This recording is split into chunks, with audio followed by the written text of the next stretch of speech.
terkait dengan pendidikan atau diklat SAPH itu memang kita baru akan mengadakan pertemuan untuk membahas pertemuan dengan Ikatan Notaris Pusat untuk membahas kapan pendidikan tersebut akan dilaksanakan. Karena kita sepenuhnya menyerahkan kepada organisasi notaris untuk menyelenggarakan pendidikan tersebut. Nantinya pendidikan SAPH tersebut tidak hanya khusus mengenai SAPH, tapi akan diperluas tentang materi-materi yang lain yang terkait dengan pekerjaan notaris nantinya. Umpamanya mungkin ditambahkan lagi, meskipun mereka sudah lulus dari notaris dan sudah ikut pelajaran hukum perseroan, tapi akan ditambahkan mungkin dari praktisi-praktisi untuk menambahkan pengetahuan di dalam praktek tentang hukum perseroan, hukum tentang kepailitan, dan lain-lain. Nanti ada penambahan dari praktis-praktisi yang memang pakar di bidangnya tersebut. Waktunya kapan? Waktunya nanti setelah kita mengadakan pertemuan itu, tapi tidak lama dari waktu pertemuan tersebut akan segera dilaksanakan.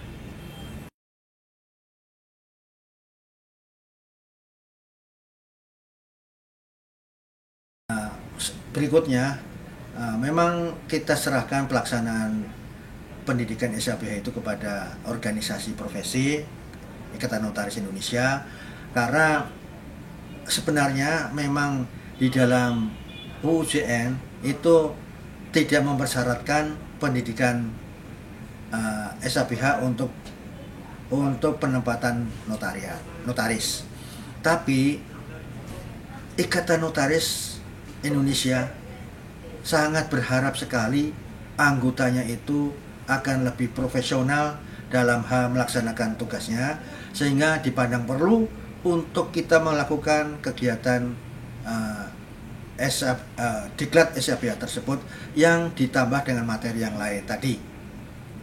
Karena memang pada kenyataannya, meskipun mereka ini sudah mengikuti pendidikan atau mengikuti perkuliahan di kenotariatan, tapi kenyataannya belum matang di dalam praktek, sehingga perlu ditambahkan suplemen penambahan materi sesuaikan dengan praktek yang nyata sehari-hari ini. Jadi mereka diharapkan mendapatkan tambahan ilmu dan pada saat praktek di lapangan sudah sesuai dengan apa yang kita inginkan, lebih profesional, lebih disiplin, lebih mentaati ketentuan, dan bisa membantu ke masyarakat untuk memperoleh kepastian hukum.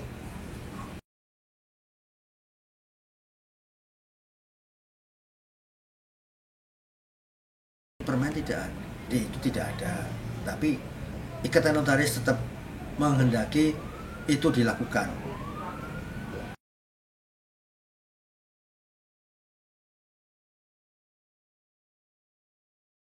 Lebih profesional, lebih bisa mendalami profesinya sebagai notaris, sehingga akan bisa bersaing dengan jumlah notaris yang begitu banyak sekarang.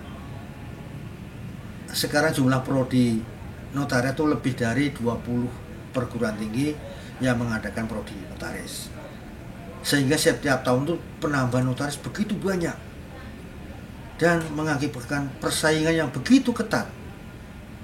Semua akan minta penempatan notaris di kota besar. Ini yang menjadi tugas dari pemerintah dalam hal ini di Jenahu untuk melakukan pemerataan penyebaran penempatan notaris. Itu nanti sudah ada di peraturan menteri tentang formasi notaris. Itu sudah ada. Nanti kita berusaha penyebaran itu secara merata.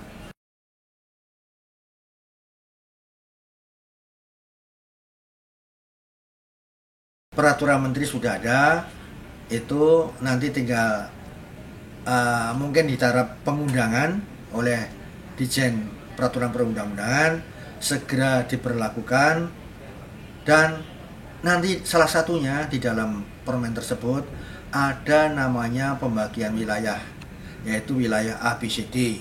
Wilayah A adalah khusus ibu kota Jakarta. Wilayah B adalah 5 kota besar, yaitu Medan, Bandung, Semarang, Surabaya, dan Makassar. Itu wilayah B. Wilayah D adalah wilayah C adalah kota besar, ibu kota provinsi, dan kota besar di luar sisa ibu kota provinsi tadi. Wilayah D adalah kota-kota sisanya tadi. Dengan harapan setiap notaris masuk penempatan melalui jenjang dari D ke D.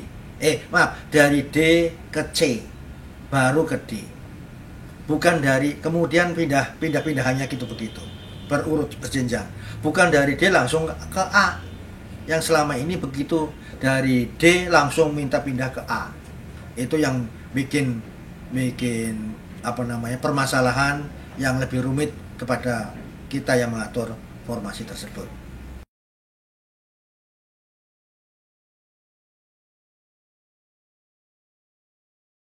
Kriteria wilayah A tadi ibu kota Jakarta, saya katakan itu ada hanya satu ibu kota Jakarta.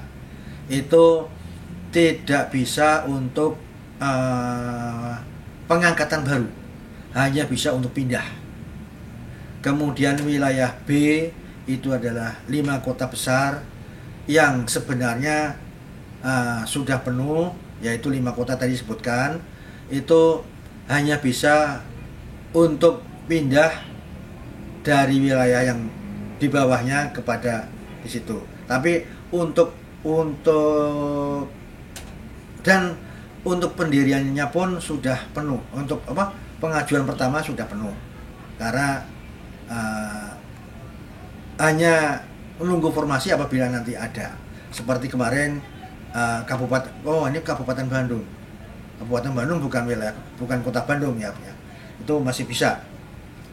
Kemudian wilayah D itu adalah ibu kota provinsi di luar yang tadi 5. Itu. D adalah kota-kota selainnya itu. Yang tidak termasuk itu.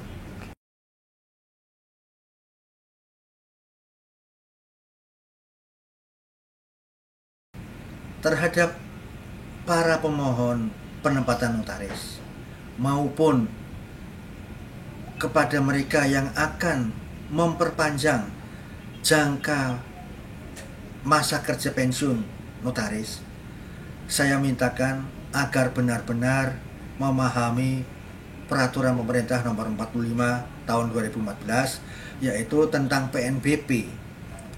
PNBP sekarang jauh berbeda dengan yang dulu, agar dipertimbangkan masak-masak sebelum memilih daerah-daerah tersebut, karena perbedaannya atau perubahannya sangat signifikan. Contohnya untuk wilayah Jakarta adalah PNBP-nya adalah 100 juta. Untuk Bandung, Surabaya, dan Medan itu 50 juta. Jadi perbedaannya sangat besar dibandingkan dengan peraturan yang lama. Jadi saya berharap baik yang notaris baru maupun notaris baru, notaris pindahan, dan notaris yang memperpanjang batas usia pensiunnya agar benar-benar mempelajari dan membaca dan mempelajari peraturan pemerintah tersebut. Jangan sampai kebingungan, heran karena PNBP-nya kok jauh berbeda. Itu bukan kesalahan, memang peraturan pemerintah yang sudah berubah.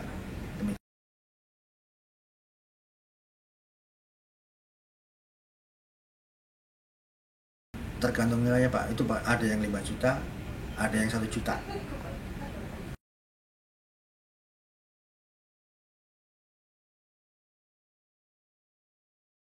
Saya berharap dalam kaitannya dengan pendidikan diklat SAPH, saya berharap dalam bulan ini sudah ada rapat atau pertemuan antara Dijen AHU dengan PP ini untuk membahas lebih jauh terkait tentang pendidikan SAP tersebut, sehingga berikutnya atau minggu berikutnya sudah bisa terlaksana diklat tersebut untuk para calon notaris yang akan mengikutinya segera, karena memang jumlahnya sudah begitu banyak yang akan mengikuti pendidikan SAPH tersebut. Ya, mudah-mudahan tidak terlalu lama lah akan terlaksana. Terima kasih.